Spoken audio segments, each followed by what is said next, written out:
fantastical, so unpredictable, here on the SNL Network.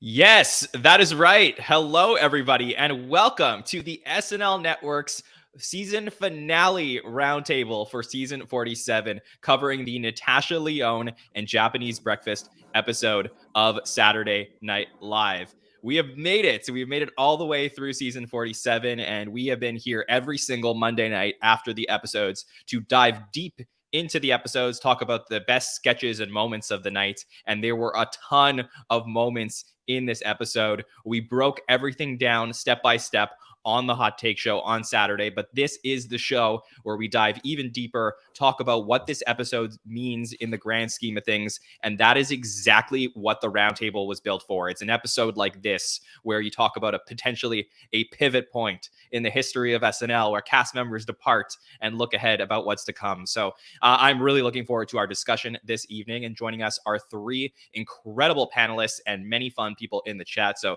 we definitely want to hear with you if you are we want to hear from you if you are live with us on this Monday evening. But joining us first, it is always incredible to see him. I actually saw him in person a few weeks ago. We had dinner together.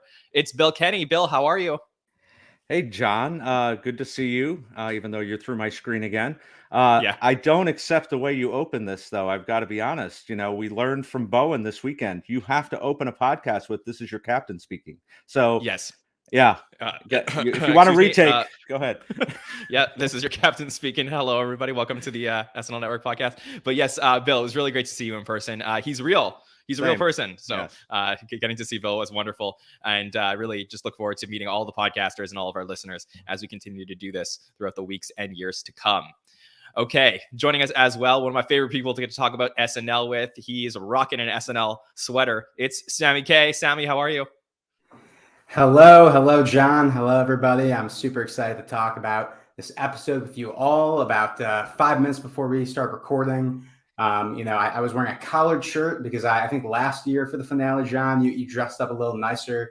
So I'm like, all right, I don't want to look like a schlub. Now I'm like, I have a sweatshirt. I have a sweatshirt that says season 47 on it. This is the last time I'll be able to wear it during this season's coverage. So had to wear it, and it looks like someone else on the panel also had that idea. So yeah, just a little fashion corner there. Excited to be on the show tonight. Who would have thought that on my bingo board for tonight's SNL Network Roundtable that Sammy dress shaming me would be on that list? I thought not dress shaming you. I was more so I didn't want to be dress shamed reverse for not dressing up. So now I wore the collar shirt and I took it off. That's John, you looked nicer last year for the finale. Okay.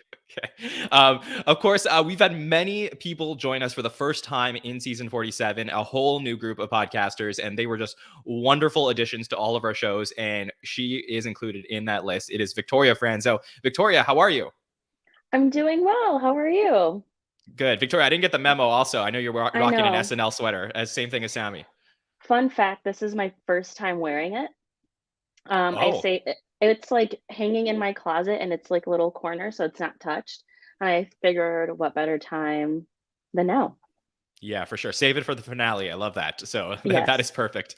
You guys look great, and I can't wait to talk about this episode with you. So let's get into it. There is so much to talk about, and we start our roundtables every week by discussing the hosts. So let's start with our discussion on Natasha Lyonne being booked to host Saturday Night Live. Obviously, when it came to the finale, we're just going to be real with you guys. There was no host booked for a while, right? I mean, that was what the thing was. It seemed like we kept waiting and waiting. Usually these hosts are booked so long in advance, and we got word. I mean, we kept waiting and waiting, and finally it was Natasha Lyonne. And I guess it was slightly underwhelming. People were, hoping for other names. I know that even Natasha said it during her monologue tonight. She was like, I also wish I was Harry Styles. Yes. So we also, everybody was thinking it would be Harry Styles, but we got the name Natasha Lyonne, and there was some familiarity with Natasha because she has been so close to so many SNL cast members over the years that it just kind of felt like a perfect fit. It felt like a friend that was coming in almost in the same way that you'd have somebody who's hosted 10 times before kind of, come in for the finale and walk everybody through what is going to be a really monumental episode of the show. So for me, I thought this was a really interesting and natural fit Bill, how did you feel about Natasha Lyonne being booked? I was happy about it. I don't know that I'd say I was underwhelmed. I think this is the right direction to go for a finale when you know there's going to be this many goodbyes. The host is completely overshadowed, and you need somebody like this to just fit in. And she fit like a glove, as you said. She was really well versed with everybody that was in the sketches. She had a good sense of humor about herself. Didn't flub any lines really. So I think this was the right choice for the right time. Yeah, for sure. That's really interesting. And I sort of agree. Sammy, how did you feel about Natasha Lyonne coming into host? Yeah, honestly, when I saw the announcement, I was one of those people that was a little underwhelmed. Only not anything to do with Natasha herself. It's just I haven't seen a lot of her previous work. I think like maybe the last thing I've seen her in was like American Pie, which I love those movies. Jon, I know you love those movies, but it was definitely an interesting booking for a finale. And I guess last year was also interesting with Anya Taylor-Joy, who obviously in the last year has even blown up more so as a big star in Hollywood. But I was surprised by the choice. And then as soon as the episode started, and she's in the cold open and she gelled so well with the cast, she almost felt like someone who in an alternate universe could have been someone on SNL. Like I think she would have been very successful, especially with her friends like Fred Armisen and Maya Rudolph, like in that era. Like it would have been cool, in a different life to see her on the cast or host with those people. But yeah, no, it was an interesting booking decision that as soon as the episode started, it kind of made sense to me. And Bill, your point about not having a host overshadow is something I didn't really think about because, the last time, there was a big goodbye on SNL was really in like 2017 with Bobby and Vanessa, and The Rock, was the host of that episode. So that talk about someone overshadowing. So definitely a good booking decision, when all was said and done.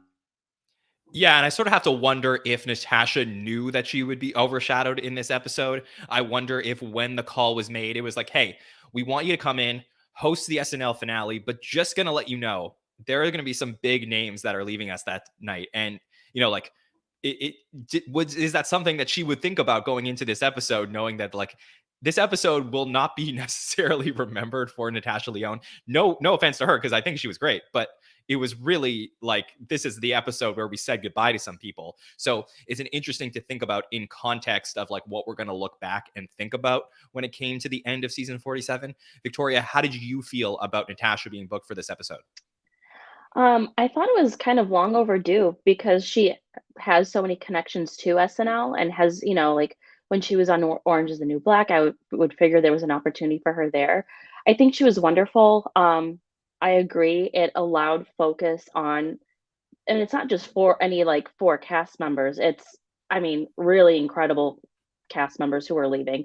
So I think her hosting allowed focus for that. But I think it was also a good mix of like, she's someone who's ready to play and was ready to jump in. And, she's as a person and as an actress, really lively and energetic and vibrant. So I think she was a great fit for this. I think it was a great balance of not overshadowing. If, it was like, I think Harry Styles would have taken away from such a big departure for the show. Or Harry Styles figure, but I think she also did a good job of like complimenting the cast too. For sure. I think if Harry Styles was the host, it definitely, that is a very, very big deal. I don't think that it would have been given the same, like the attention on that show would have been crazy. Definitely not been about Kate or Pete or whatever was happening, even though that would have been a storyline. So it is an interesting perspective. Bill, how do you feel about the potential, discussions? I see it in our chat. I see it on social media that maybe this was the cast members asking for Natasha to host, saying like, I am leaving. So can you give me, my friend, my colleague, somebody that I know in the world to come and host the show? Do you think that's something that's a good thing for the show? Oh, absolutely. And if that's the case, I can definitely see that. If this was 10 years ago, it would have been Justin Timberlake, even though he was bigger than life as well, but he was a friend of the show. So I think in these situations, I see somebody mentioned in the chat, Buck Henry. I think that's a perfect example. He always hosted the finale during the original 5 seasons. And to have that kind of comfort, not having to worry about, a personality that you may not know, or, the fans that may not know the show, but they're fans of the host, kind of overshadowing the fact that you've got some big names leaving. So I think that may be a very good point. For sure. Sammy, you referenced The Rock hosting, or Dwayne Johnson hosting, in 2017 as being like the last big finale where we had some major goodbyes for cast members. How do you feel like you're going to remember this episode down the road when it comes to, obviously these goodbyes, and in comparison to some of the other big goodbyes we've seen over the years at SNL? Yeah, no, I mean, obviously starting off the show with, Kate's goodbye is incredibly memorable. I think looking at the show as a whole, as we've kind of alluded to, are we going to necessarily remember, or will I necessarily remember, this is the Natasha Lyonne episode? Maybe not. And I do think that her performances throughout the episode were really great. And I was surprised, like I said before, but it really is the goodbyes that I think will be remembered. I mean, going back to 2017, when Bobby and Vanessa left, this one felt more monumental because the amount of cast members. Obviously, Kate is someone who is an all-time great cast member, and this has basically been her show over the last couple seasons. Couple that with Pete, who's a larger-than-life figure at this point, as well as Aidy and Kyle, who have had so many great contributions. This is a bigger goodbye in a sense than 2017 was, and probably the biggest goodbye that we have seen on the show since the 2012 Kristen, Andy, and the 2013 Bill, Jason, and Fred. So I think in the grand scheme of things, those moments will definitely be remembered, especially for people who have just kind of started watching the show in the last couple of years. These are the first kind of cast members who, going into the finale, they read online or saw the rumors that people were leaving. We didn't know that about Beck. We didn't know that about Leslie Jones. So definitely it's different when and when the show does something, giving the fans a chance to say goodbye is great in my book. Yeah, this was a generational shift for people, especially we always talk about when, the cast means the most to you. For younger people who are maybe still in high school, maybe just, still young enough that they're watching with their friends every single weekend. This was the first time that you're really saying goodbye to cast members that have been around for a long time in a huge way. So, Victoria, how do you feel like this episode will be remembered in the long run? Oh man, I will speak for myself in that, I did cry during the show because I'm a Pisces. Um, but like when I was in so my family and I have always watched SNL. That's just something we did on Saturday nights. And then the first time, I, as someone who's like able to control my own TV, I watched SNL consistently every Saturday in high school. And my senior year of high school is when Kate and Aidy and everyone started. So for me, it's like, one, I feel old. I'm not, but like I feel old. Um, but I think it's going to be remembered because folks who have been diehards, and I think for our generation and our class, if you will, of SNL audience members, it's just going to be, I don't know, I feel like as millennials, we're handing things over to Gen Z, and I think that's kind of like what's happening too. I did have a wish list. I feel like everyone had a wish list for this episode. Like I wish Leslie Jones came back to do something with Kyle, and do their little like married couple. I wish Kate did her Tabitha coffee. That was like my earliest memory of Kate on the show. Yeah, I'm like, of course, like a Chad moment from Pete, but we'll talk about him in a few. But yeah. Yeah, for sure. And I would say, like, we do criticize many times some of the decisions that are made in and around the show, like respectfully, because that's what we do here. We're here to analyze this stuff.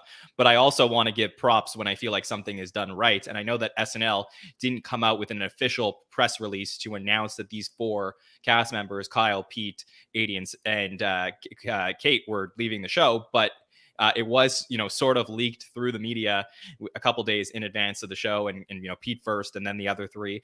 And as a result of that, we were able to come in knowing that we were going to be celebrating these 4 cast members as they departed us. And that is exactly the way it should be. Bill can attest to this. How many cast members over the years have we not had an opportunity to celebrate as they leave the show, because we had no idea they were going to leave the show? And we found out later that they knew they were going to leave the show, but nobody told us. And that is just disheartening in some cases. So for all of you Pete fans, you Kate fans out there who are, sad that they're not on the show anymore, you're the lucky ones, because you got to actually say goodbye to some of your favorite cast members. Bill, how does this compare for you to some of the goodbyes we've seen over the years? Well, and that's a great point. And I actually have a stat for you. 160 plus cast members in the history of SNL. By my count, this is the 15th time that we've had people say goodbye officially. So, I mean, that's less than 10% in the history of the show. We were talking online, John, who's in the chat a lot.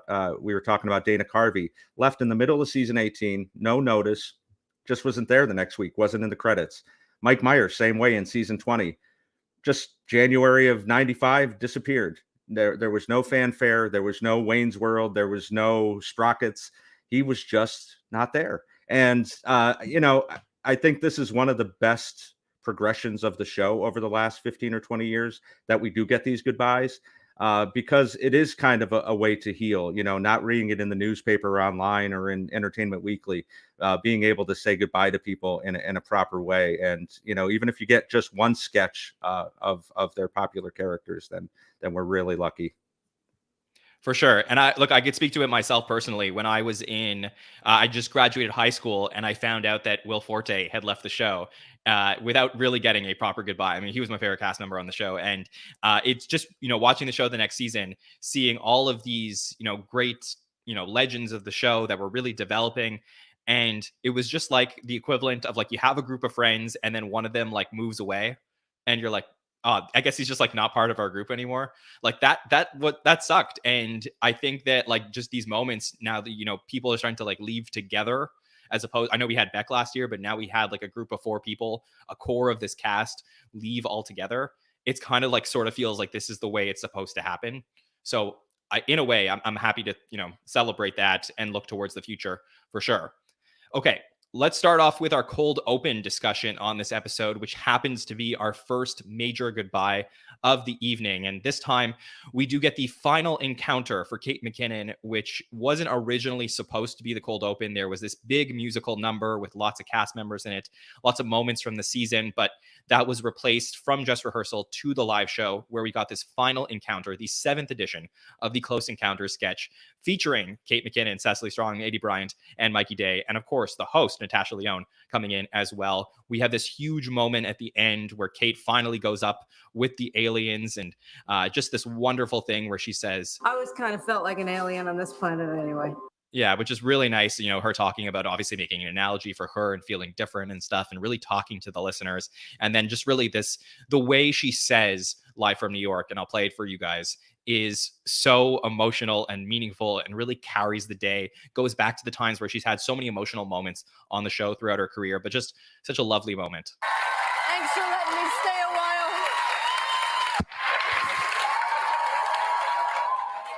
Live from New York, it's Saturday night.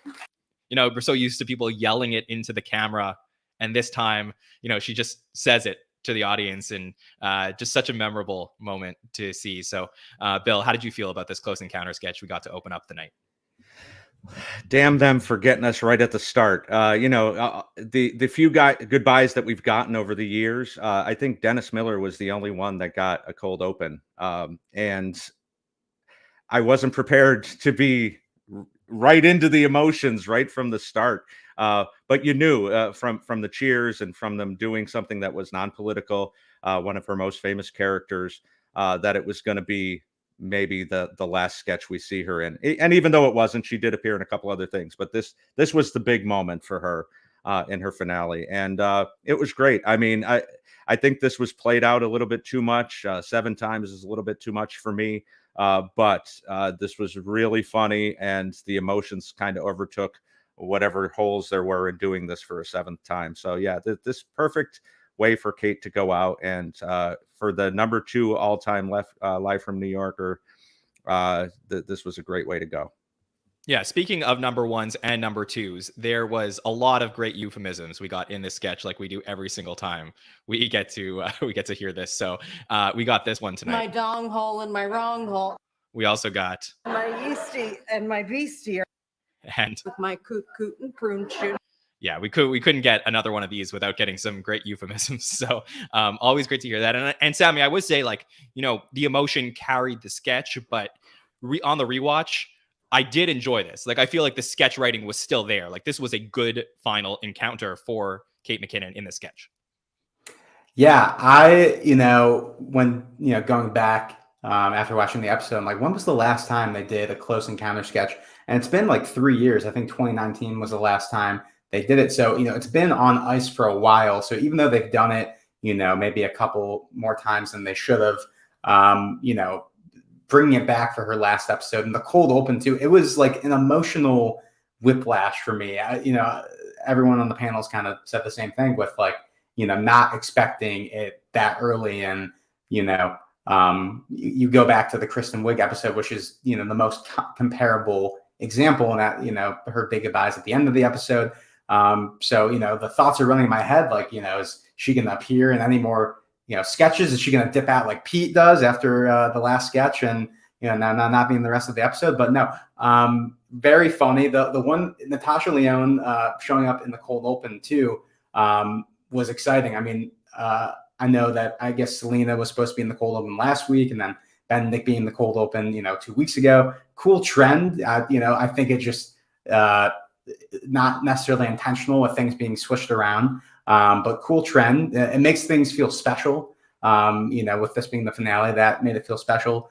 But yeah, I know. I mean, just really funny jokes in this. I mean, I think the one that worked, or I laughed the most at was, I've got more hair poking out the sides than a hipster's beard stuffed in an N95. Just perfect line, perfect delivery, fit in line with the rest of the sketches that came before. The one thing that would have made this like even better was having Ryan Gosling come back, because he was in the original sketch and came back. They brought this back, the specific alien encounter, when he came back to host, and he could not hold himself together. He absolutely broke in both of those. I was very impressed with Natasha Lyonne when Kate was going like this, plucking the fake hairs from Natasha Lyonne, that she was able to keep it together. But no, I mean, what a great way to send her off. I'm really happy that they brought it back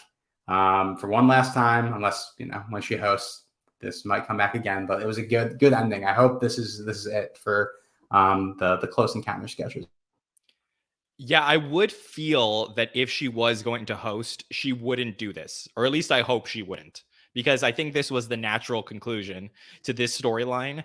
I see our friend Ken in the chat says about the last call sketches that she used to do, and that maybe that she would have done something like that. Like, that's the type of thing we can save for when Kate McKinnon hosts the show, and let's keep the close encounters for the time, when she ends her, arc on SNL as a cast member. Victoria, I know you were even emotional when I was playing the sound clip. So how did you feel about this cold open that we got? Again, I'm a Pisces, so forgive me and my tears. Water signs equals tears. No, I mean, I think it was great. I love like the close encounter bit. Like it could never be overdone for me. But I think it was like the perfect way to go out. Who doesn't love a little bit of coot talk? But yeah, I think it was the best way to send her off. I thought that she would have dipped out, just the emotion of it. I thought after that she was going to leave, but thank God she was still there for a little bit and was part of the goodbyes. But and I think even Nicole mentioned the Hot Take show that like that was her 75th time saying live from New York, and it like SNL started in 1975, and it's like what a good moment, Kate deserves to be in the cold open and have a great cold open, and she deserves to have a great career in general. So yeah, I thought it was perfect, sweet, simple, and just fitting for Kate and who she is. It was very perfect. And I was just so happy that we saw it. The decision was interesting to make this the cold open. Obviously, this really hit emotionally during dress. And for whatever reason, the original cold open didn't seem to work. So they just swapped this into here. And, this is where it is in the canon version of this episode of the show. Is this will always open up the Natasha Lyonne episode. So I do think it's, just a fascinating sketch that I'm sure we'll talk about for a very long time, this final encounter. And as far as Kate McKinnon's career is concerned on SNL, we will definitely be covering that over the summer. We'll do some retrospectives, talk about, the cast members that are leaving and, what their careers entailed overall. So we'll save that discussion for a little bit longer. But let me show you guys a chart that we did put up on social media. We do these charts every single week, and these polls that we put up on our social media for our roundtables. And we always appreciate your input on Instagram and on Twitter. So we did ask, okay, would you prefer to go with Miss Rafferty into space, or would you prefer to stay on Earth? So obviously, the answer seems to be people would love to go with Miss Rafferty towards the aliens. 74.96% of the audience said they would rather go with Miss Rafferty. 25.04% would like to stay on Earth. So we do have some other polls as well. This was just a little fun one to kick off our discussion this evening. Okay, Bill, is there a sketch that you would like us to talk about from this episode? Yeah, SNL brought together, after getting through the emotion of the first 20 minutes or so, they brought two of my favorite things together in the 50s baseball broadcast. Having Natasha play Were you alive during the 50s for the baseball broadcast? Oh my God, John, really? How old do you think I am? I don't know. Maybe that's why you loved it so much. Okay, sorry, go ahead. Yeah. No, that's okay. I was not. Thank you very much. But Natasha playing this hooked on meth announcer, and this was just fantastic. Mikey doing what Mikey does, but I feel like he did it in a little bit of a different way, playing the straight role. He wasn't as shocked with her behavior as he is often in these Mikey and Streeter sketches. He just kind of tried to direct her like you tried to direct the hot take shows, John. Tried to direct her into, the normal conversation. And Bill, this is me on the hot take shows. Babe Ruth was famously kind to children. Yes. But I mean, JAJ playing a straight role. Again, we've seen that a lot the last month or so. Definitely want one of those Schmeckman brown suits. Sounds great. But yeah, I mean, knew that Natasha was going to be a very game host after this. She didn't care how embarrassed she made herself. I love all the references to actual baseball players, talking about Joe DiMaggio being Italian, that's not even white, and Mickey Mantle being a drunk, and then of course the escalation into Babe Ruth eating children. This was just funny for me. Probably the funniest sketch of the night. And Natasha killed it. 100%. This was lovely in so many ways. And the reason why I enjoyed it so much, like I said, two cast members in this, just the host, 3 people. You can dream, right? Like I never thought we would get this in modern day SNL, and to get this on the show was so much fun for me. Just to see that, it's fine every now and then to get the after high schools with every single cast member, but the contrast of having both of these in the episode was really great for me. So, Sammy, I would like to know the following: How much money would you pay to sniff Marilyn Monroe's bedsheets? Sammy Kay. Can I plead the fifth? Is that allowed? I guess just jump off of what Bill was saying. Great sketch, I would say. Just going back. So Natasha Lyonne, solid in the cold open, which was mainly a centerpiece for Kate. Very solid in the monologue, getting to be very personable, and just kind of, as someone who hasn't seen a lot of her work, really get familiar with her. And then this is the sketch where earlier I was saying, she can fit in with the cast. It's a sketch that is entirely built around her and her performance.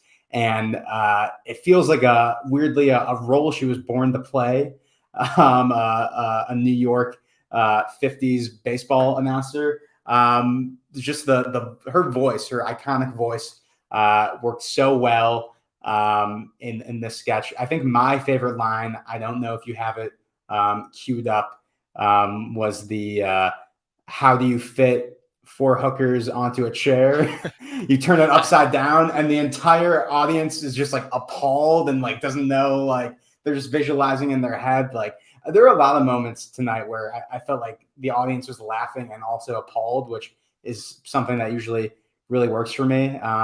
But yeah, I think really fun sketch, and unlike some SNL sketches and some of the other sketches in tonight's episode, I really enjoyed the ending where you have JJ kind of like doing the ad reads throughout, and then at the end Natasha is about to set up this like really like awful like the sort of like racist anecdote, and then JJ is like, oh, I want to hear that one, and then it's just like it all comes around. So yeah, I did pull that one if you want that. That was JJ saying this. I kind of want to hear this.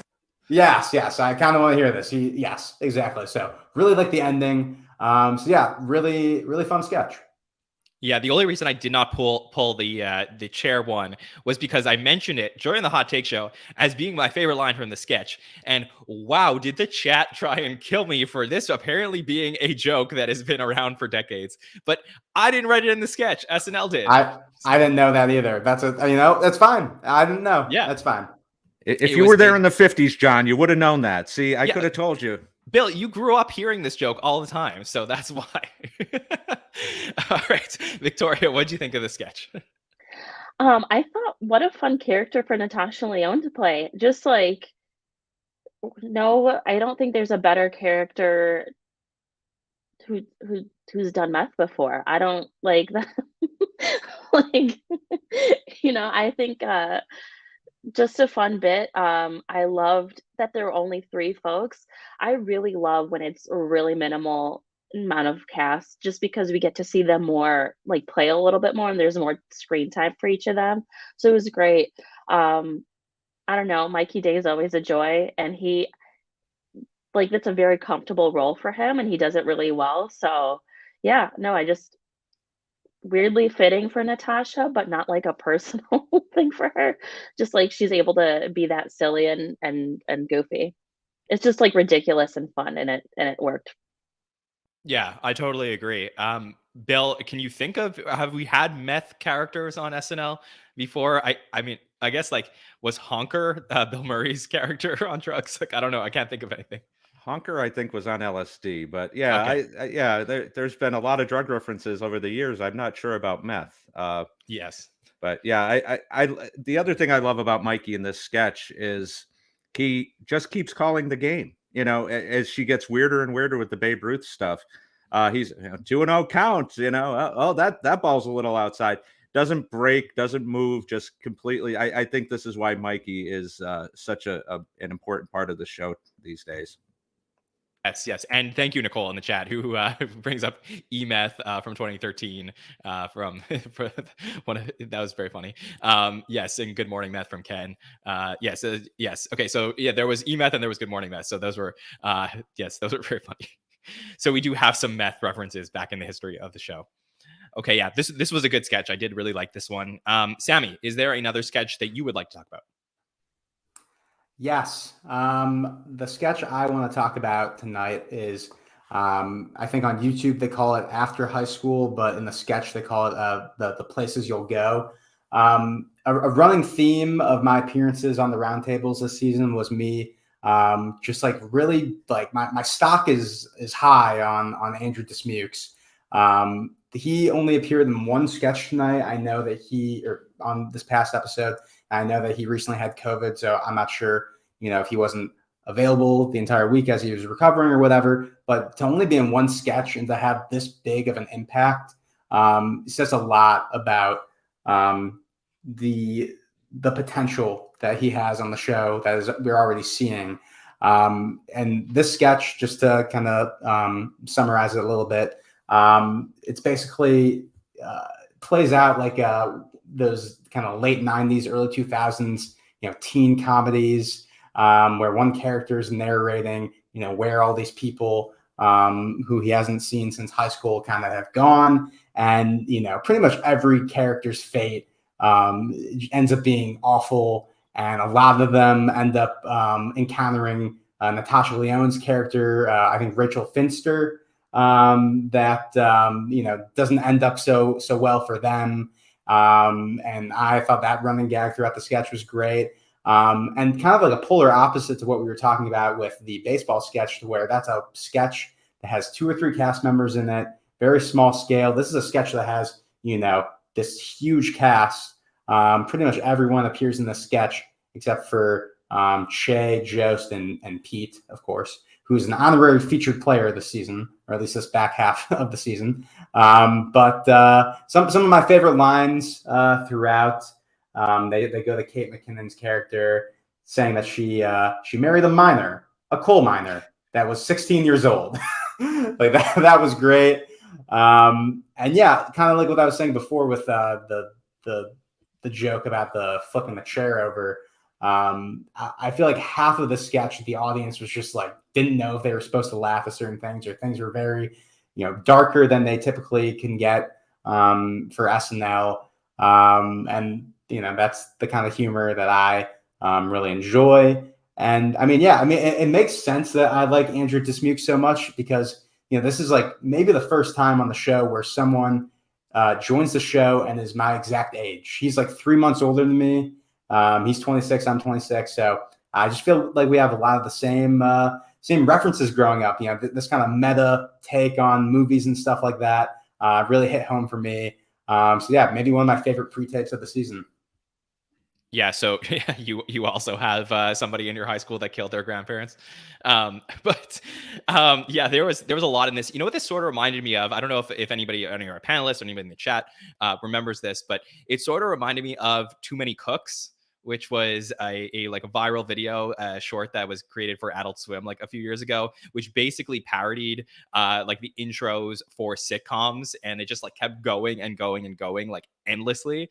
And it sort of reminded me this in a way where it kind of kept cutting back to like, here's this other person, and then the beats were like, okay, but there's this central through line of Rachel Finster and what she's doing. And I just thought it was so brilliant in a lot of the things that they were coming up with and the way that it all came together. But yeah, that really reminded me of that sort of format. And I wonder if anybody else, any of our listeners, related to that as well. Victoria, how did you feel about the After High School pre-tape? I'm a sucker for like late 90s and early 2000s rom-coms. So up my alley. I think it's like a more accurate description of folks in high school and what they go on to after. I'm half kidding. That's inappropriate. Sorry to my high school classmates. No, I thought it was great. I love the line of like, Darius Caldwell made it to the pros, professional pornography. And he's like worked with some of the best. And it was like Rachel Finster. I thought that was a great, like Rachel Finster was a great thread throughout. And it was a good game to play with her. Very goofy descriptions of folks. And I think it was stupid in the best way.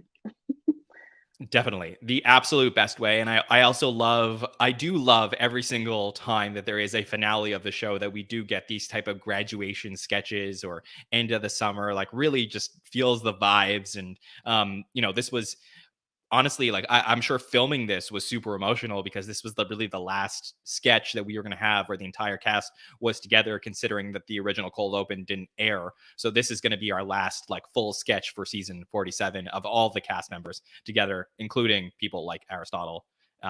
We lost Sammy for a second, but here, let me bring him back in. We're good. Okay. Yeah. So yeah, including people like Aristotle, people like who are leaving the show potentially. I don't know. So it's just interesting to see everybody all come together for this. Bill, what did you think of After High School, the pre-tape? Well, that's exactly it. I mean, this is kind of what they've been doing the last 20 years. And the parallel is obvious, it's especially that it's the end of especially college and high school at this time of year ending, and SNL ending, and people moving on and graduating to, cast members from featured players and that kind of stuff. So, I mean, I think they started this with Jimmy Fallon and just kind of continued it from there. Bobby and Vanessa were in one in their last show. So, yeah, I mean, and obviously Kristen, how big that was. But, yeah, this worked for me. Dismukes was great. I like that he starts off by saying that the less said about Rachel Finster, the better. And then he continually talks about her. I think Aristotle's went missing was a little too on the nose. Yeah. So that's a little concerning. Wonder if he got the joke.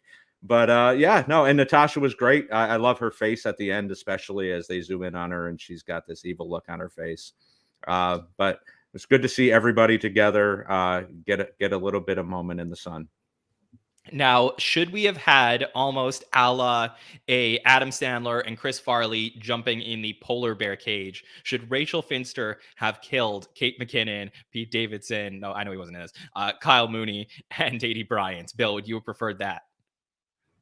No, you can't recreate that classic. Okay. Got it. Yeah, I just have to say one more time, huge props for Andrew Dismukes. Like, so missed last week in terms of his tone on the show.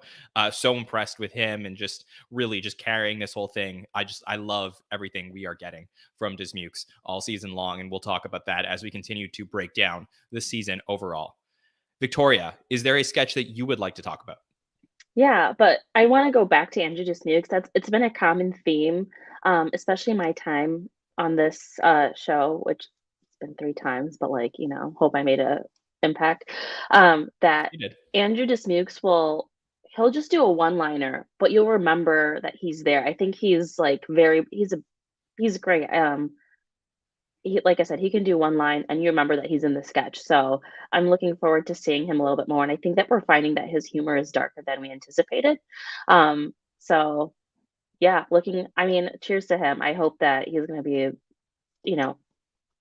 what's it called? Main cast member next season. But the sketch that I want to talk about is Mr. Dooley. I loved it because it reminded me a lot of the SNL that I watched growing up in the early 2000s. That silliness, 80s type sketch. I think the cast in this was awesome. I think they're probably my favorite cast members currently. Cecily, Heidi, Ego. I would love to see more Ego in general. But then, of course, you have Fred Armisen and then Kyle Mooney. It's like one of Kyle Mooney's last features. And then, of course, Steve Higgins is just add him to anything, and it's like parsley on a dish. Sorry to Steve Higgins for comparing him to parsley. He deserves more than that. But I never heard that one before. No, I think it was great. A lot of it's just super silly and it's very fun. Tickling a dead guy, behind every great man is 3 dumb women, like waving his arms. A lot of, I liked it because it required all of them to, especially the 3 women in there, to have to play with each other to carry Natasha Lyonne's body across. The failed making of a cocktail, and then Heidi breaking. I love a good break. I love when something goes just so off the walls that folks start breaking. And then Fred Armisen was in it, so I don't need to say much more than that. Yeah, well, Victoria, did you like Fred being in this, or would you prefer it to be just the cast as usual? I mean, that was a great opportunity for Natasha and Fred to reunite in that way, especially being exes and friends on the show and having them kind of have that moment together. I think it was pretty cool. Yeah, for sure. I agree. Actually, I think this was a great spot for Fred. I know there's been some complaints about certain sketches about having him in, but I love Fred Armisen, and I think that having him work with Natasha Lyonne was something that could have been done during their era, but now we got it a little bit during this, and I didn't feel like it took away anything from the sketch or the evening itself. Bill, how did you feel about this sketch, the Mr. Dooley one? Yeah, I mean, this is the kind of silly goofiness that, maybe to continue the school theme, the senioritis, there wasn't any there. I mean, it was funny. It was silly, but it wasn't going to go anywhere. It's an old, Weekend at Bernie's trope that they brought out. But yeah, it was fine. I mean, I like the fact I hadn't realized, I knew that Fred and Natasha had broken up. I didn't realize they broke up like a month ago. So, to have Fred in the building and say, listen, we want you to tickle her on the ground. And he was game. Obviously he was. He's a professional and they both Bill, are. you were one of those that did not rent the Fred and Natasha porno. I was not, no. So, but yeah, this was cute. And again, Heidi and Ego, I'll watch them paint a wall. So I was fine with this. Yeah, I also loved Heidi Gardner in the sketch, like Victoria said, with the, trying not to break. And just the voice that she was putting on was so weird and so different. Like Ego and Cecily sounded like themselves. Heidi was just weird in this one. And I love this voice when she said, Oh, well, should we cut up his body and burn it? I was like, what? What?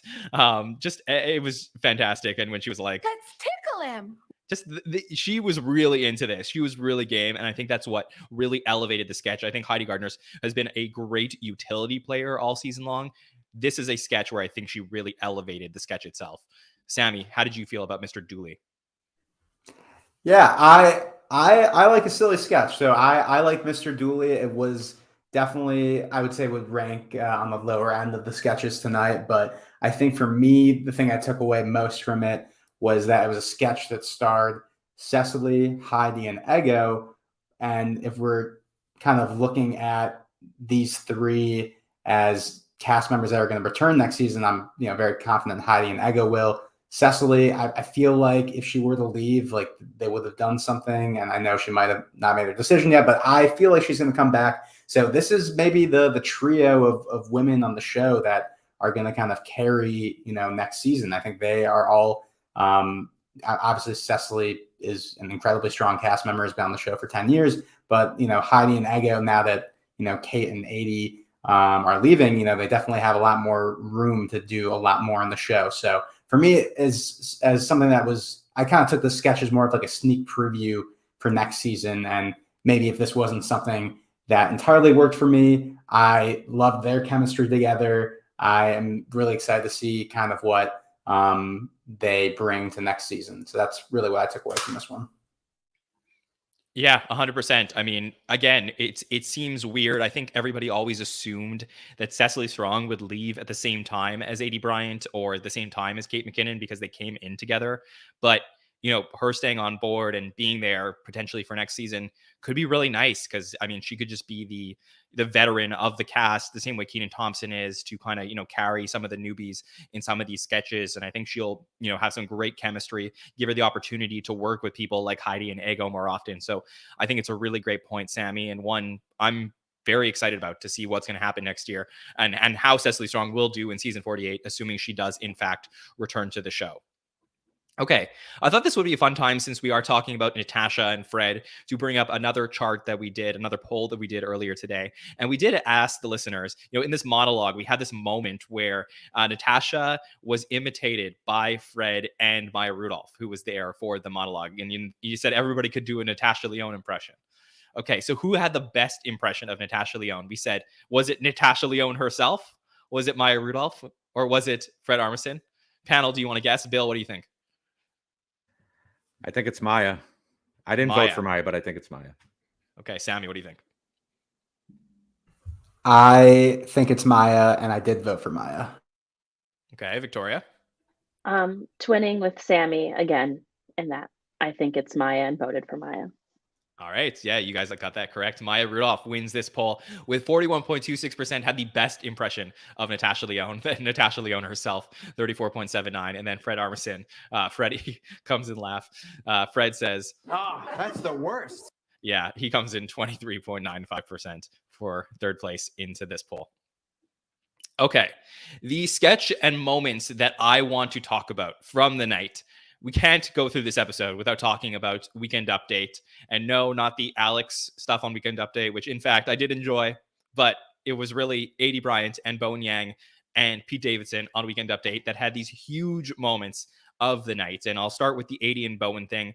Very interesting choice of SNL to go out on, Aidy Bryant's third trend forecaster. Obviously, we just saw this last month. So is this what Aidy Bryant wanted to do to end her SNL career, to have her goodbye as the trend forecasters?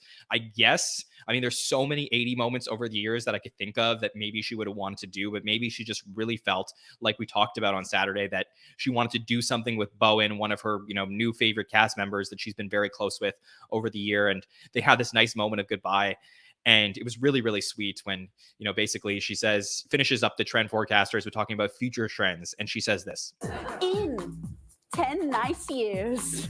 In a friend I couldn't have done this without. Very cute. And also, In my best guys, kissing me. yeah. So it was really, really nice to get to see that. And then obviously we had the Pete Davidson stuff. So why don't we just start with the Aidy Bryant goodbye to SNL? Bill, how did you feel like SNL handled saying goodbye to Aidy with the trend forecasters here? Well, I get the feeling that they do ask these longtime departing cast members what they want to do. I'm not sure when that started, but it feels like if you were going to go back, I would have loved to see like a Girlfriend's Talk Show or something along that lines, or the other Weekend Update characters that she's done. But I like this a lot. This was one of my favorite new recurring sketches this season. I think Aidy and Bowen worked so well together. I love the line about the oh my God, the oranges, the navel oranges that they're out. Oh, what's next? The C-section honeydew with the C-section scar. But yeah, this is, I mean, Weekend Update kind of is the place where a lot of these folks are saying goodbye now.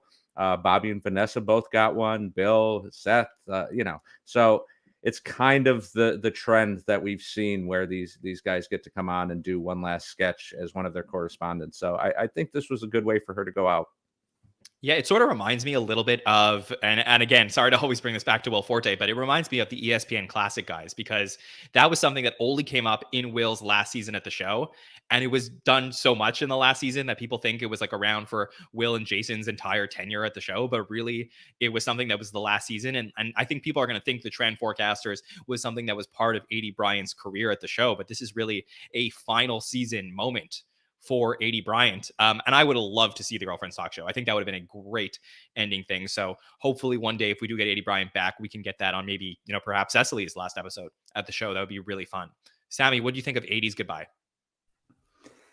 I'm actually really happy that they went in this direction for her, kind of alluding to what Bill said. The Trend Forecasters have definitely been characters that, when I look back on the season, have been most memorable to me. Something that immediately popped when I think they first appeared in the Willem Dafoe episode. Was really happy to see it come back last month with the Jake Gyllenhaal episode. And it's going to be one of those things where, similar to Vanessa Bayer, I think her last character was Dawn Lazarus, I think, on Update. And she had only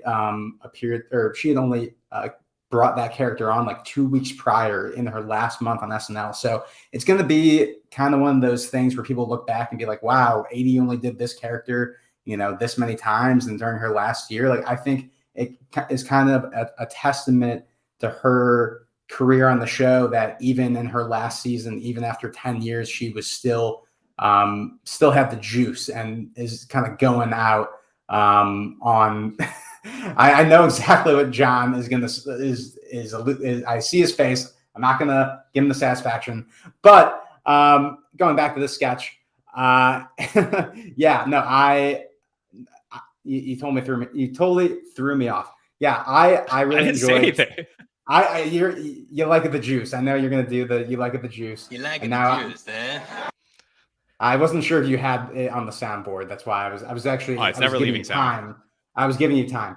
But going back to the sketch, I think it's just a testament to Aidy's career on the show that in her last season she was able to create a character with a newer cast member, Bowen Yang, who is kind of the future of the show, and bringing it out for her last episode. I think was a really strong choice, and I really enjoyed it. I also wrote down that honeydew with C-section scars line. So Bill, great minds think alike, but I was really happy to see this one more time. 100%. Victoria, what did you think of Aidy's goodbye to the show? I think it's a good reflection of Aidy. She's not, she does big characters, but I think her personally is like a short but sweet. And I think that's what it was. I think it was short but sweet, and it was filled with, it was a good moment. She got to, put that line of like 10 good years and make that part of the bit. I think it was a great passing of the torch too. you know, kind of handing things off to this next generation of cast members, and with Bowen Yang, who she's had a really good, great chemistry with too. And, you know, he's gonna, I think, you know, carry on, you know, that legacy a little bit for her. And I think it's a good number, like rule of three, you know, ending it on the third time. Um, yeah, I think it was, I don't know if you're into math or numbers, but I thought it was, I Do you thought it know was, our show? yeah, no, I thought it was a great, yeah, I think it was cool to end it on a three. And it, you know, in sketch and in comedy, you always play the game of threes. And yeah, no, I think it was great. I think it was simple, and also a good way to get a kiss from two good looking dudes. For sure. Yeah. And you know, playing the game of probably 3 years too many is Pete Davidson, who, who, all jokes aside, I'm so happy that we did get Pete back in the building. There was a huge question mark of like, I could have bet anything that he would have been there for the Benedict Cumberbatch episode. Like, come back for the final 3 episodes, be there, finish it off. But no, it wasn't to be. He was going to come back and he was going to do this. There was also the Forgot About Lauren pre-tape, which is up on YouTube if you want to watch that. That was cut from the episode. But really, this is the goodbye that we got on the show, which was Pete Davidson doing one last direct-to-camera talk that he's been doing so many times over the years. And it was really great to see him. I'm glad he's doing well. Obviously, there's, you know, a lot of things happening in the media about him and his relationships and everything with Kanye and stuff. And he made some jokes about that. So happy to see that he's doing well. And like, you know, for a guy who basically, like, I wouldn't say that we grew up with him, but we watched him grow up, you know, on the show. And that, I think, was really nice to get to see. And really just, I love this line. Lauren accidentally gifted me a sock, so I'm free. Yeah, like a Dobby reference from Harry Potter. Very funny. And then also, you know, this Thank you to Lauren for never giving up on me or, you know, judging me, even when like everyone else was, and for believing in me and allowing me to have a place that like I could call home. So with nice. The memories that'll last a lifetime. Yeah, just really just beautiful message to Lauren Michaels from Pete Davidson. Sammy, how did you feel about Pete's goodbye to the show? Yeah, I mean, you know, we kind of talked about it before, but you know, him not being around these last couple of weeks, you know, and it looking like this was going to be his last season. I was disappointed as a fan of his. I know he's had a, how would I say it, divisive career on the show. Maybe like, you know, SNL fans really differ on whether or not he was right for the show. And he even says, you know, in his last piece on Update, you know, anyone out there, you could be the next Pete Davidson, which I thought was a really funny line. And yeah, I mean, he is someone who he's only a little bit older than me. He joined the show when I was a sophomore in college. Seeing someone that, you know, looked around my age and was kind of just like a young kid, you know, getting to be on SNL, I thought was awesome. I loved, you know, all of his pieces on Update.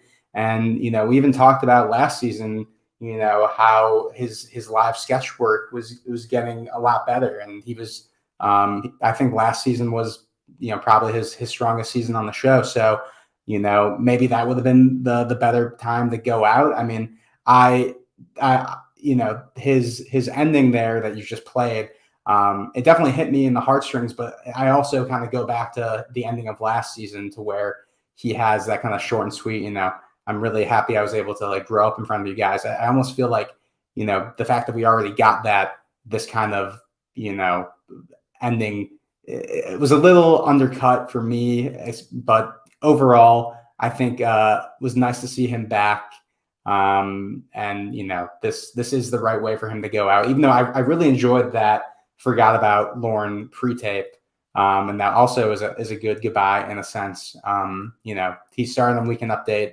He had only one chance to say goodbye. It's nice to kind of go full circle and have him say goodbye on Weekend Update. 100%. And I did really like they Forgot About Lauren. I know there's, you know, been a lot of rap videos of Pete's on over the years and Eminem stuff, but I really felt like it was so like him and so fitting, and like the Lauren Michaels stuff, like seeing those shots, like I feel like I just wish it got into the episode, but I totally understand why, you know, they ran out of time and all that stuff. Victoria, how did you feel about Pete's goodbye to the show?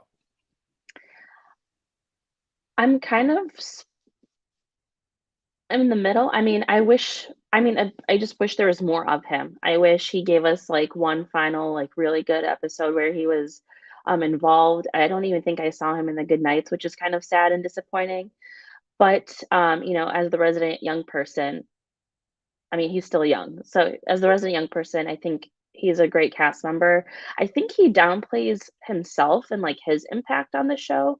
And his and what he's contributed to the show. I do love that he did pay a special tribute to Lauren. I think his first New Year's on the show, him and Lauren went to Jamaica together, which is like, yeah, same. Um, Casual. No, I think it was for Pete and where he is right now. I think it was fitting. But as a fan of his, and I again like what Sammy said, he's kind of a divisive topic. Some folks either love him or hate him. It seems like. I wish there was more of him. Now, as a Detroiter, I loved the pre-tape. You brought Eminem. Like Yeah. this, like it's my sweet spot. What was I gonna say? I had a note on here. Yeah, I wish he like made some sort of reference to Chad or did like a Chad voice, was like, okay, bye. At the end or something. But no, I wish there was more. I think to call out too, I think it shows like him and Joe Bond at the end, because Joe's like gave him a look of like, I really love you and I care about you, at least to me. Again, I'm a big softie, so maybe that was just me hoping for that. But yeah. Oh, one more thing. It was the line of like, yeah, I was, on the desk and people didn't know what race I was, but they figured out I was white because I get the most like praise or whatever for doing the least amount of work. Which is really, really funny too. So best of luck to him. I hope he's in Italy partying it up with the Kardashians. I'm sure he is. Yeah, Yeah. 100%. Bill, how did you feel about Pete's goodbye? His career is going to be so interesting to dissect over the next couple of years on the show. The loosening of the rules that, you can go do whatever you want and just pop into the show was, I think, meant for go do projects like Cecily or Kate or Aidy did. He just kind of took it as, I'll see you. I'll be here in December and come back in May.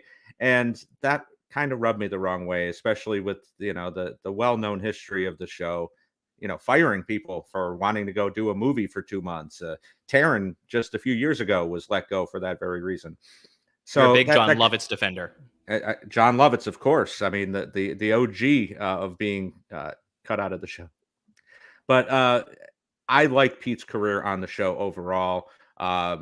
Possibly stayed a year too long, as Sammy alluded to. Maybe should have went out with the December episode, that great pre-tape that we got in the Paul Rudd episode. But his emotion won me over at the end of the day. Being very sincere, talking about Lauren and what the show has done for him. And that I forgave him a lot more after seeing that, but I wish he had a better way to go out overall over the second half of season 47. 100%. Go ahead. And to be fair, Pete said he wanted to leave in 2020. Like he wanted that to be his last year. And like, good for him for hanging on for just a little bit longer. But I know that's been something that's been on his mind. And I think it was just finally his time to go. Yeah, for sure. I'll ask the entire panel, but Bill, I'll start with you. Do you think that Pete Davidson will ever host Saturday Night Live? I put him in the norm category, where I would have put even money on it that he would never host. I think there's a chance. He would actually have to be in more than one sketch. So that would be interesting. But yeah, I think there's probably 50-50 at this point. Sammy, what do you think? Very funny that you asked that, because I was just thinking about this earlier today. And I think he has a better chance or a better shot at hosting than Aidy and Kyle do. I think Kate for sure, like of the people leaving, I said Kate for sure is going to host. And unfortunately, well, I don't know if it's unfortunately, but just because of where he is at in his career and the amount of opportunities he already has ahead of him, still being in the Lauren Michaels and Peacock kind of staple, I think he definitely has a shot at hosting down the line, which I think would be interesting depending on, what the cast is looking like at that point. But yeah, he would definitely need to be in, a couple more sketches than he typically is. Okay. Victoria, what do you think? I don't know. I don't know. I think, not right now for sure. I don't think maybe in the next couple of seasons, but I think down the line, I think right now he's trying to figure out I don't know. I feel like he's exploring his career and what he wants to do.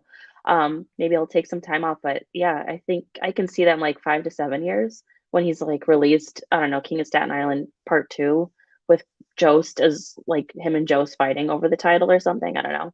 Yeah, King of the Staten Island Ferry. I thought Victoria was going to say released from the Kardashian castle. The Kardashian curse.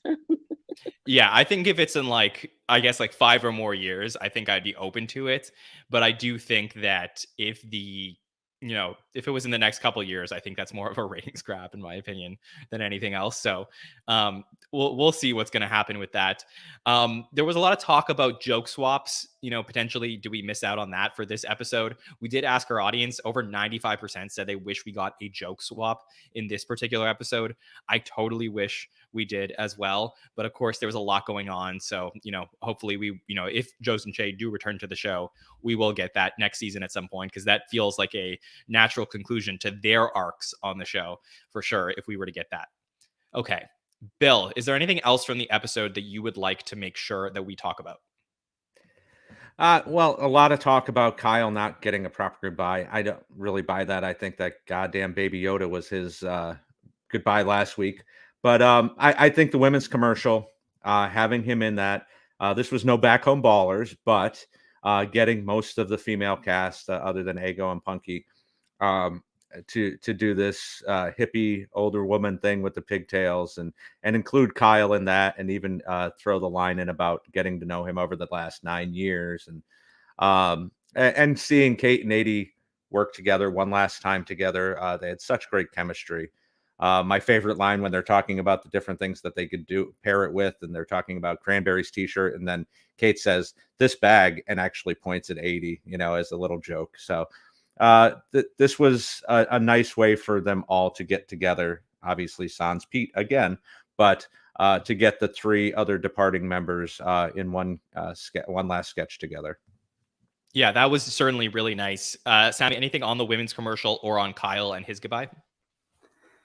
Yeah, no, I've definitely seen a lot of that discussion online in regards to Kyle. And, just looking back at the history of the show, even when we've known certain people are leaving, I'm pretty sure when Bill and Fred and Jason left, we knew Jason was leaving. He didn't really have his own goodbye in that episode. So, and especially, I can't remember the last time that we knew going into a finale that 4 people were all leaving, 4 people who have been with the show for almost 10 years. All of them have all been on the show for almost 10 years. So someone's going to get shortchanged, and just like how for a lot of his SNL career things are cut for time.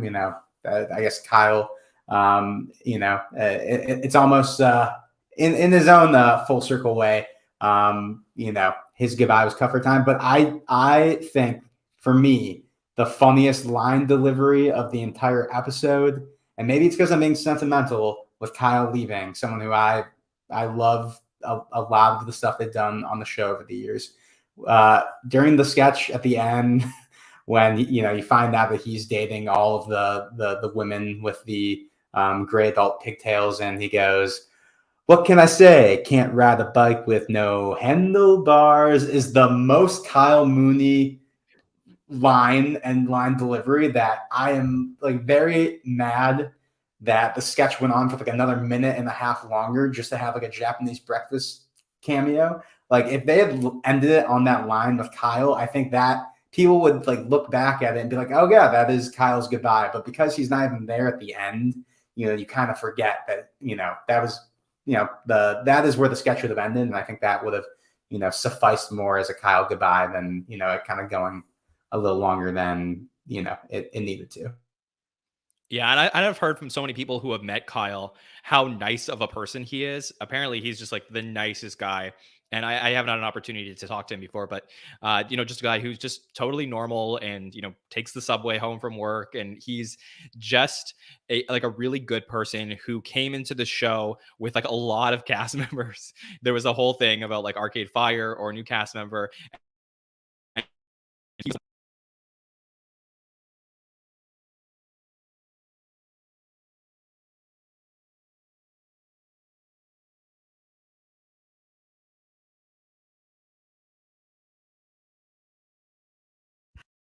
You guys got me?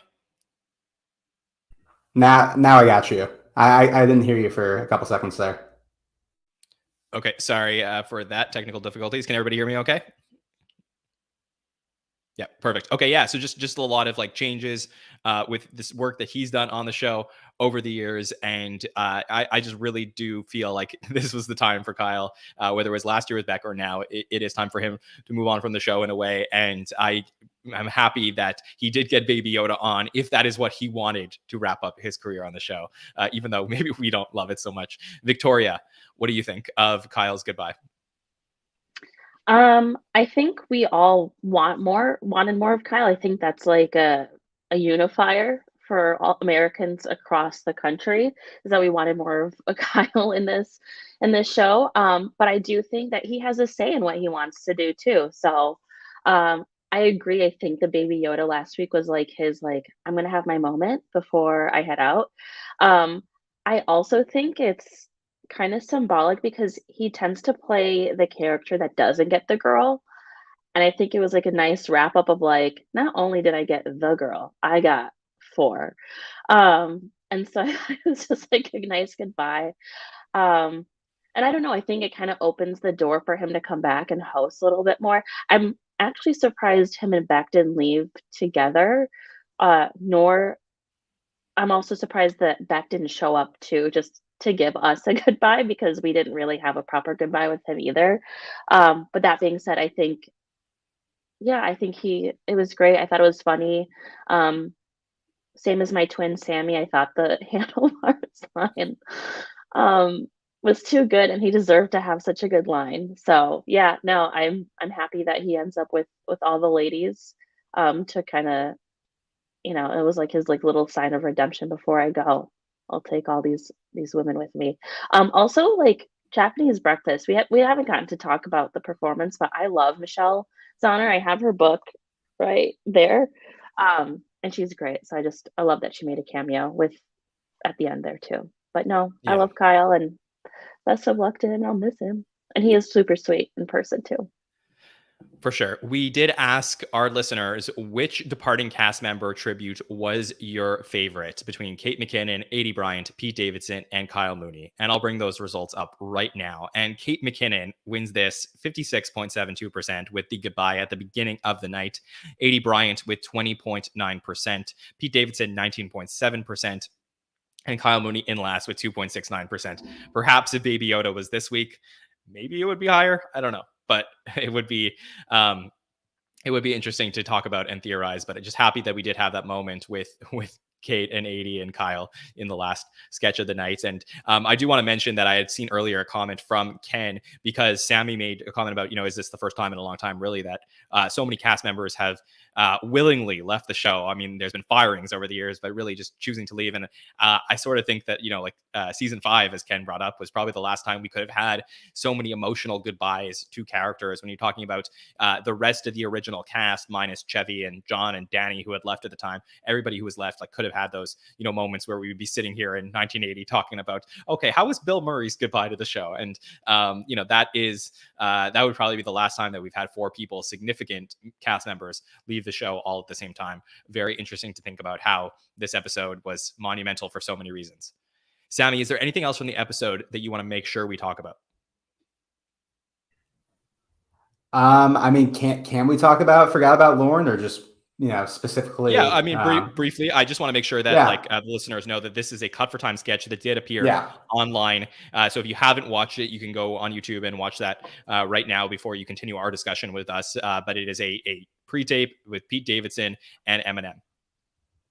Yeah, so going back to the rule of threes, I think this is the third time that Pete has done an Eminem song parody on the show. I think he did the NFT sketch and also the Santa Stan parody. And when I saw that this was cut, I was like, oh wow! I mean, this is it was surprising that a goodbye sketch was cut.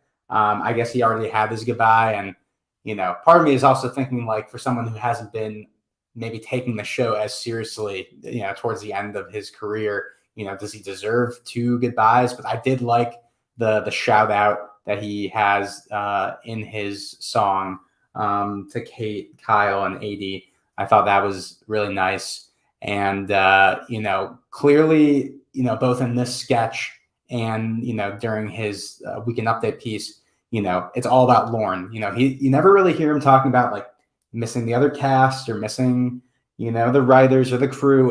He really had a bond with Lorne, and there's ways you can read into that for me that I'm like, oh, that's interesting. But I think it is nice to think about, how someone who's made so many people's careers throughout the 47 years of the show. We don't always get to, give Lorne his flowers unless it's like an anniversary episode or whatever. So I thought, as both a Pete goodbye sketch and kind of a Lorne Michaels shout out, I think this was fun, and it was really bizarre and weird to see a Lorne Michaels deep fake, and that Lorne, like, to my knowledge, like, was not in the sketch at all. I think it almost would have been a little stronger if it was almost like a Laser Cats type of thing where, Pete's like showing like Lorne this at the end, or like Lorne is like, shows up on set of the music video taping and kind of like undercuts it a little bit. But, overall, this was fun. And even though it wasn't in the episode, I consider it canon. So we can argue about that online. Yes. Yeah, that is for sure. And I just want to clarify the difference between a cut at dress sketch and a cut for time sketch. This was a cut for time sketch, so it was intended to be in the live show, but other things went long, so this didn't air. That is the reason for it. Victoria, what did you think? Did you get to see the cut pre-tape with Pete Davidson talking about Forgot About Lorne? Yeah, I did. I did also love the little shout out to the rest of the cast members who were leaving. I also kind of was like, is this foreshadowing Lorne, like Lorne's departure? Because there's been talk about, him potentially leaving or retiring, and like potentially Tina Fey taking on afterward. But we'll find out. I don't want to not be on one. I'm not jinxing anything here. No, I thought it was great. Loved Eminem showing up at the end too. I think I mentioned this earlier, like, as a Detroiter, I was like, yeah, I went to school where Eminem got married at. So, like, we'll talk about that later for another episode.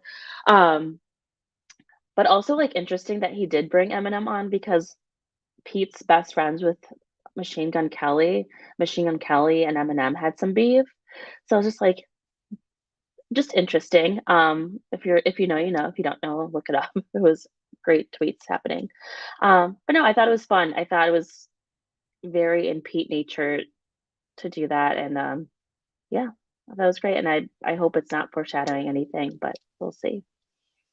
Yeah. And also, there was an additional cut for time sketch that has appeared online, the ESPN First Take sketch. That one was actually cut at dress, featuring Natasha, Chloe, Chris, and Keenan. And that one is up online as of today as well. Bill, any thoughts on this cut for time Forgot About Lorne pre-tape? Mixed feelings for this as well. Definitely don't think he should have got two goodbyes, especially with his behavior the last 4 or 5 months. But this is Pete in his wheelhouse. He does such a great job imitating, mocking, and not mocking Eminem. And having M in the actual pre-tape was fantastic. You might not have heard it from the audience, but I would have been screaming if I was there, if I saw Eminem appear. So this was a good way for him to go out. I'm glad it got on YouTube and that we get to watch it. I think this was probably stronger than NFT, not as strong as Stan, but yeah, this worked for me. Yeah, and for those asking, I do not believe that Lorne Michaels had anything to do with this pre-tape beyond the fact, being the subject of it. I don't think he wrote it. I don't think he had any production into it. So just want to clarify for those who may have thought, I think this was a Pete Davidson bit with Dan Bula. So that I think that they put that together. Okay, Victoria, anything else from the episode you just want to make sure that we talk about tonight? I think we covered it. Okay. We talked about goodbyes. We talked about the sketches. No, I think we're good to go. I'm sad to see them go, but excited for the next season. For sure. Well, it was a very interesting finale. Obviously, on this show, we're breaking down simply the finale. We will have a roundtable next week talking about the entire season as a whole. But, this is, really the first episode we've had the entire cast since the Billie Eilish episode. And we only had 2 episodes this entire season where the entire cast was in the show, 21 cast members all there. So we had Aidy, Cecily, and Kyle leading the night with 5 sketches. Pete obviously just being on update. Chris Red, Oli in 1 sketch. Dismukes, Punky, and Aristotle, Oli in 1 sketch as well for the numbers for this episode. And then we have the MVP results for this sketch, for this episode. So every single week we ask our audience for who is the MVP of this episode. And panel, I will ask you for your top 3 MVP votes from this episode, the finale of season 47. Bill. It has to be these 3. I guess you can put them in whatever order you want. I'll go number 1, Kate, number 2, Aidy, number 3, Kyle. Yes, I do always forget to say that Natasha, as the host, can be in this. So if anybody would like to include her, you can. Sammy, who is your top 3? I would say number 1, Kate, number 2, Natasha, and number 3, Aidy for me. Victoria, what do you think? Me and my twinnie, Sammy. I agree wholeheartedly. I think Kate was like her goodbye stole the show, but Natasha's willingness to play was great. And then, of course, Aidy is Aidy. So we love her too. I agree. For sure. And the MVP results are here with Kate McKinnon leading the way, 50.72%. Sammy got it exactly right. Natasha, 18.84%. Aidy Bryant, 10.14%. Kyle Mooney, 5.8% in 4th place. And our other departed cast member, Pete Davidson, 4.35%. Okay. This is usually the time when we start talking about the next episode of Saturday Night Live, which I don't think will be airing at least until October 1st. But we can talk for now very briefly on our final thoughts on the season as a whole and the goodbyes for Kate, Aidy, Pete, and Kyle from the evening. So really, we ended off the episode. We ended off the season of season 47. We're going to have a lot more to break down officially next week on the roundtable, but it is the last time during the season we will get to talk to the 3 of you. So Bill, would love to get your final thoughts overall on this episode and the season as a whole. I think this episode was pretty good. I wonder if it aired in January, if we'd have the same, I'd have the same feelings about how highly rated it should be considered. There definitely was some unevenness, a couple sketches that were not great, but the sentimentality wins the day. I feel like the season is probably the best in the last 5 or 6 years. After going through all the election stuff, obviously COVID derailing the end of season 45, and last year with all the restrictions, I feel like SNL got to break out of its shell a lot more this year. And all our concerns about 21 cast members plus PDD were unfounded mostly. Maybe Aristotle would have got on more if a couple of the guys were gone, or maybe Ego would have got him. But I think overall, pretty even as far as the amount of people that got on, and we saw a lot of breakouts. Chris Red had an MVP type season. Dismukes had a great sophomore season. So I'm really looking forward to what we're going to see next year, and hopefully they don't bring anybody else on. We'll keep it at an even 17. We can dream. Sammy, what are your thoughts on this finale overall and the season as a whole? Bill, I think you jinxed us. I think Lauren's going to add like 17 cast members next season, and just it's gonna go exponentially.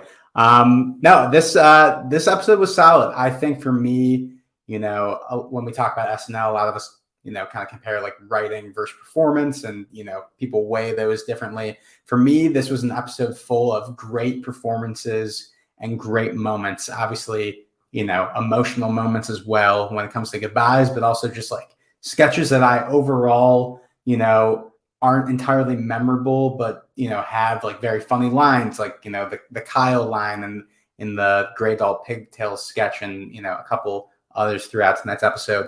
And as far as the season overall, I mean, I got to echo what my guy Bill said, really strong season. I think this cast and where the show is at has a lot of potential. And I think a lot of these people, a lot of the people who have been on the show for 5 years now, and haven't necessarily had like their time to shine. I feel like next season is the time, even if obviously Keenan's going to still be there and Cecily. This is to me going to feel like a bit of a transitional season, similar to after Kristen and Andy left, and Bill and Jason and Fred stuck around, and we kind of had like a mix of eras. I think we're going to have some veterans there, and maybe people on maybe Jost and Shay sticking around on the update, veterans that are going to be there. But I think next season we're going to see people like Bowen, Heidi, Ego, Chris Red. Chris has been so great this season. I'm excited to see them kind of step up. And I'm also something we don't talk specifically about, but there was a lot of kind of talk this season about a lot of first-time hosts, and so many first-time hosts this season, a lot of which I really want to see back. People like Natasha Lyonne, Willem Dafoe, Oscar Isaac, Billie Eilish. Lots of really interesting booking choices that if you look back 5 years ago, they're booking the show a little differently now. And I don't know that's because of COVID or, the entertainment industry as a whole is shifting, but, not all the choices have necessarily worked for me, but it's an exciting direction. So that combined with, this cast has me really excited for season 48.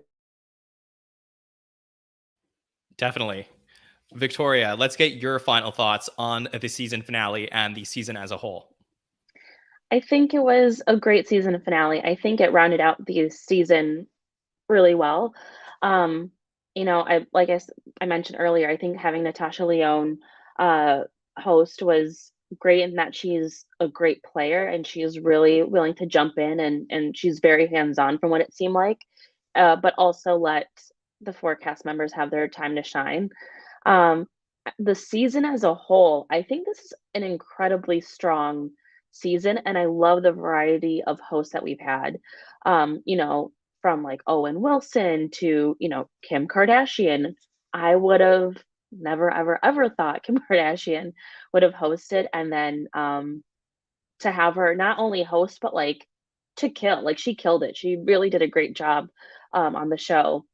But then you also had like Ariana DeBose and Billie Eilish and what's his name? Gerard Carmichael. Just like you have stand-ups, reality stars, singers. I think it's really awesome. I do love that this new approach. I'm really impressed with the featured players.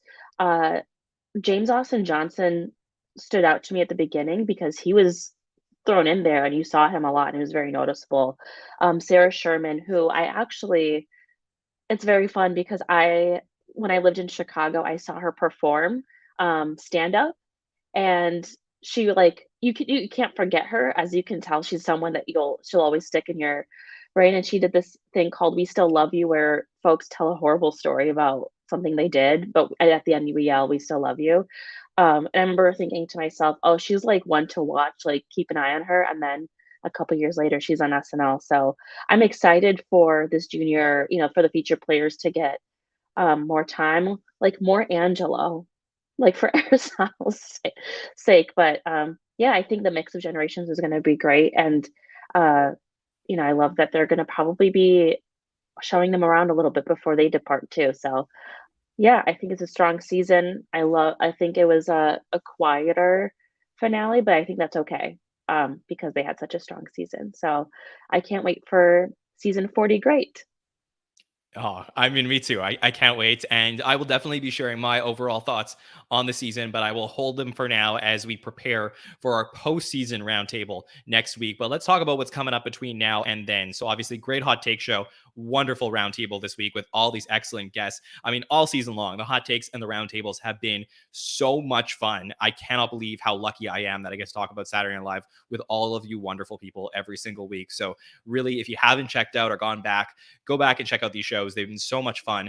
On Wednesday of this week, we will be back with our final patron feedback show of the season, and we're going to check in with one of our super fans. Andrew Haskell will be joining us on the show to give us his thoughts on the season overall, and we will invite all of our patrons in. We have about a dozen patrons coming in to call us for short segments during the patron feedback show to answer a couple questions, give their thoughts about the finale. It'll be great to do that on a Wednesday night, so make sure you join us. We'll be live for about 2 hours. It'll be a really fun show on Wednesday night. On Thursday night, we are back at 7 p.m. Eastern with Jamie Dew from the SNL Hall of Fame to make the announcement for the inaugural class of the SNL Hall of Fame.